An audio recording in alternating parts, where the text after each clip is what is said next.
അസ്സലാമു അലൈക്കും വറഹ്മത്തുള്ളാഹി വബറകാതുഹു. ഹലോ ഫ്രണ്ട്സ്, എല്ലാവർക്കും പ്രവാചക ചരിത്രത്തിലേക്ക് സ്വാഗതം.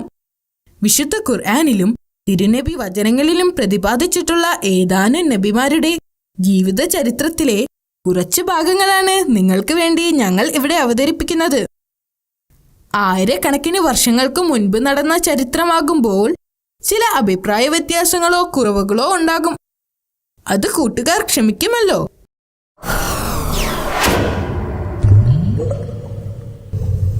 യമനും ഒമാനും ഇടയിലുള്ള മലനിരകൾക്കിടയിലുള്ള പ്രദേശത്ത് അവർ വർഷങ്ങളോളം താമസിച്ചിരുന്നു. അവർ ആദ് സമുദായം എന്നറിയപ്പെട്ടു.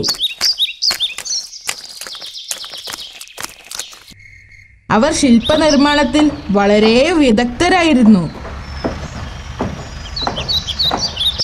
വലിയ കെട്ടിടങ്ങൾ നിർമ്മിക്കുന്നതിൽ അവർ പ്രസിദ്ധരായിരുന്നു. അതുകൊണ്ട് തന്നെ അവർ വളരെ സമ്പന്നരായിരുന്നു.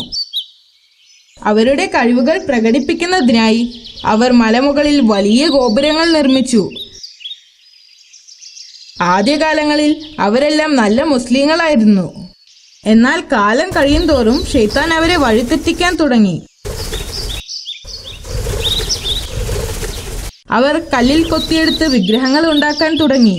പിന്നീട് ഇവർ ഈ വിഗ്രഹങ്ങളെ ആരാധിക്കുവാനും തുടങ്ങി. അവർ അള്ളാഹുവിന്റെ മുന്നറിയിപ്പുകളെ അവഗണിക്കുകയും തെറ്റായ വഴികളിലൂടെ കടന്നു പോവുകയും ചെയ്തു. ആദ് സമുദായത്തിന് വേണ്ട ഉപദേശങ്ങൾ നൽകുവാനും അവരെ നേർവഴിക്ക് നയിക്കുവാനും അള്ളാഹു അവരിൽ നിന്ന് തന്നെ ഒരു പ്രവാചകനെ തിരഞ്ഞെടുത്തു. അതായിരുന്നു ഹൂദ് നബി അലൈഹിസ്സലാം. അദ്ദേഹം വളരെ ക്ഷമയോടുകൂടി ഈ ദൗത്യം ഏറ്റെടുത്തു. അദ്ദേഹം അവിശ്വാസികൾക്ക് വിഗ്രഹാരാധനക്കെതിരെയുള്ള താക്കീത് നൽകി. എന്റെ ജനങ്ങളെ, എന്തിനാണ് നിങ്ങൾ ഈ കല്ലിനെ ആരാധിക്കുന്നത്? നിങ്ങൾ നിങ്ങളുടെ കൈകൊണ്ട് തന്നെ ഉണ്ടാക്കിയ വിഗ്രഹങ്ങളെ ആരാധിക്കുന്നത് കൊണ്ട് എന്തു ഗുണമാണുള്ളത്? അള്ളാഹു ആണ് നിങ്ങളെ സൃഷ്ടിച്ചത്. അവൻ നിങ്ങൾക്ക് എല്ലാം നൽകി. നിങ്ങൾ വ്യാജ ദൈവങ്ങളെ ആരാധിക്കുന്നത് നിർത്തണം. നിങ്ങൾ അള്ളാഹുവിൽ വിശ്വസിക്കണം. അള്ളാഹുവിനെ ധിക്കരിക്കരുത്. അവന്റെ കൽപ്പനകൾ അനുസരിക്കണം. പക്ഷേ ജനങ്ങൾ അദ്ദേഹത്തിന്റെ വാക്കുകൾ സ്വീകരിച്ചില്ല. അവർ ചോദിച്ചു, നീ ഞങ്ങളുടെ നേതാവാകാൻ ശ്രമിക്കുകയാണോ? ഞങ്ങൾക്ക് നിങ്ങളുടെ വാക്കുകൾ ശ്രദ്ധിക്കേണ്ട ആവശ്യമില്ല. ഇവിടെ നിന്ന് പോവുക. നീ ഞങ്ങളിൽ നിന്നും വല്ല പ്രതിഫലവും പ്രതീക്ഷിക്കുന്നുണ്ടോ? എനിക്കുള്ള പ്രതിഫലം അള്ളാഹു നൽകുന്നതാണ്. ഞാൻ നിങ്ങളിൽ നിന്നും തിരിച്ചൊന്നും പ്രതീക്ഷിക്കുന്നില്ല. അള്ളാഹുവിന്റെ സന്ദേശം നിങ്ങളെ അറിയിക്കാൻ വേണ്ടി മാത്രം വന്നതാണ്. അദ്ദേഹം വളരെ ശാന്തമായിക്കൊണ്ട് മറുപടി പറഞ്ഞു. അദ്ദേഹത്തിന്റെ വാക്കുകൾ അവർ ചെവിക്കൊണ്ടില്ല. നിങ്ങൾ കള്ളം പറയുന്നവനാണ്. ഒരു നുണയന്റെ വാക്കുകൾ ശ്രദ്ധിക്കേണ്ട ആവശ്യമില്ല. ഞാനൊരു കള്ളം പറയുന്നവനല്ല. അള്ളാഹുവിന്റെ സന്ദേശം അറിയിക്കാൻ തിരഞ്ഞെടുക്കപ്പെട്ടവനാണ് ഞാൻ. ഞാൻ പറയുന്നത് നിങ്ങൾ അനുസരിച്ചില്ലെങ്കിൽ അള്ളാഹു നിങ്ങളെ ശിക്ഷിക്കുമെന്ന് ഞാൻ ഭയപ്പെടുന്നു. എന്നാൽ അവർ പ്രവാചകന്റെ വാക്കുകളെ അവഗണിച്ചു. അവർ അദ്ദേഹത്തെ പരിഹസിച്ച് ചിരിക്കുകയും അവരുടെ നേട്ടങ്ങളിൽ അഭിമാനിക്കുകയും ചെയ്തു. അവരാണ് ഭൂമിയിലെ ഏറ്റവും ശക്തർ എന്ന് കരുതി അഹങ്കരിച്ചു.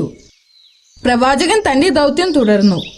ആദ് സമുദായത്തിന്റെ തലവൻ അദ്ദേഹത്തോട് പറഞ്ഞു, അള്ളാഹു തന്റെ സന്ദേശങ്ങൾ അറിയിക്കുന്നതിനു വേണ്ടി ഞങ്ങളിൽ നിന്ന് ഒരാളെ തിരഞ്ഞെടുത്തു എന്ന് പറയുന്നത് അത്ര വിശ്വാസയോഗ്യമല്ല.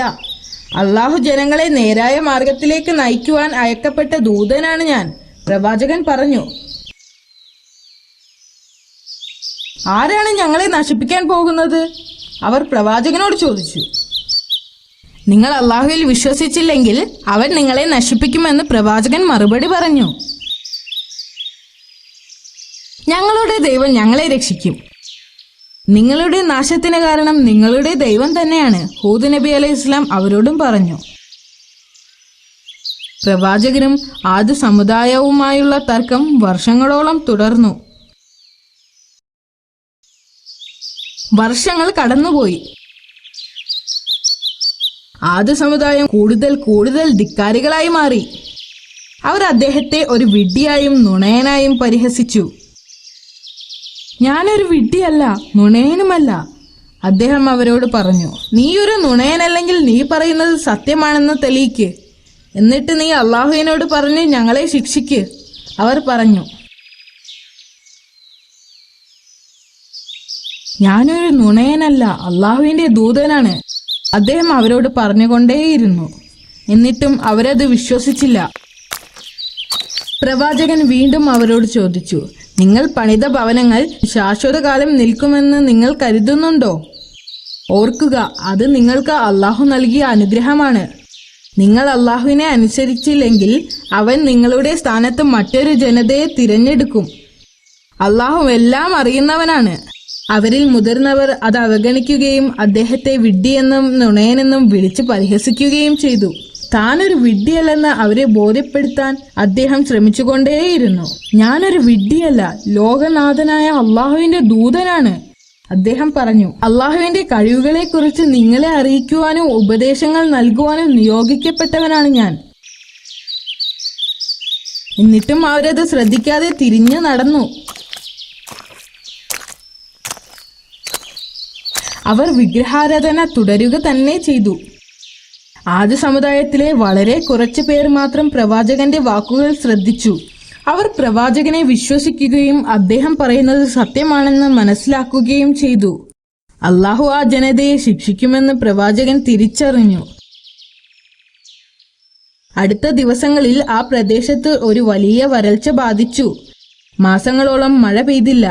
ചൂട് വളരെയധികം വർദ്ധിച്ചു. ചൂട് കാരണം മരങ്ങളെല്ലാം ഉണങ്ങി. എന്തോ പ്രശ്നമുണ്ടെന്ന് ജനങ്ങൾ തിരിച്ചറിഞ്ഞു. അവർ പ്രവാചകനോട് ചോദിച്ചു, എന്തുകൊണ്ടാണ് മഴ പെയ്യാത്തത്? ഇത്ര വലിയ വരൾച്ച ഉണ്ടാവാനുള്ള കാരണം എന്താണ്? അള്ളാഹു നിങ്ങളോട് കോപിച്ചിരിക്കുകയാണ്. നിങ്ങൾ അവനിൽ വിശ്വസിച്ചാൽ അവൻ നിങ്ങളെ സ്വീകരിക്കുകയും നിങ്ങൾക്ക് മഴ എത്തിക്കുകയും ചെയ്യും. നിങ്ങൾ കൂടുതൽ ശക്തരാവുകയും ചെയ്യും. വരൾച്ച വർദ്ധിച്ചു വന്നു. എവിടെയും ഒരു തുള്ളി വെള്ളമില്ല. ചെടികളും കന്നുകാലികളും നശിക്കാൻ തുടങ്ങി. ഇത് മാസങ്ങളോളം തുടർന്നു. അപ്പോൾ സത്യനിഷേധികൾ വിഗ്രഹാരാധന തുടർന്നുകൊണ്ടേയിരുന്നു. ഈ വരൾച്ച നീണ്ട 3 വർഷത്തോളം തുടർന്നു.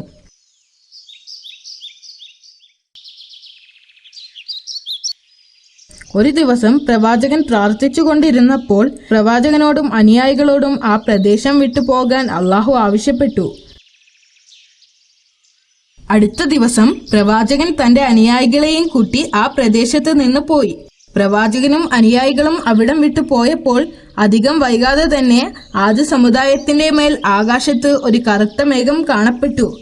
ആ മേഘം അയച്ചത് അള്ളാഹു ആണെന്ന് അവർ അറിഞ്ഞില്ല. അവർ കരുതിയത് ഈ വലിയ മേഘം അവർക്ക് മഴ പെയ്യ്ക്കുമെന്നാണ്. അവർ നന്ദി പറയുന്നതിന് വേണ്ടി അവരുടെ ദൈവത്തിന്റെ അടുത്തേക്ക് ഓടി. അന്തരീക്ഷം പെട്ടെന്ന് മാറി. ചൂടും വരൾച്ചയും മാറി. പകരം ശക്തമായ കാറ്റ് വീശി. ശക്തമായ കാറ്റ് കാരണം വലിയ മരങ്ങളും കെട്ടിടങ്ങളും നശിച്ചു. കാറ്റുകൊണ്ട് തണുത്തുറയുന്ന അവസ്ഥ. കാറ്റ് ദിവസങ്ങളോളം വീശിക്കൊണ്ടിരുന്നു. ഓരോ ദിവസവും കാറ്റിന് ശക്തി കൂടിക്കൂടി വന്നു. ഇപ്പോൾ മാത്രമാണ് ആദ്യ സമുദായത്തിന് ഇത് അള്ളാഹുവിന്റെ ശിക്ഷയാണെന്ന് തിരിച്ചറിഞ്ഞത്.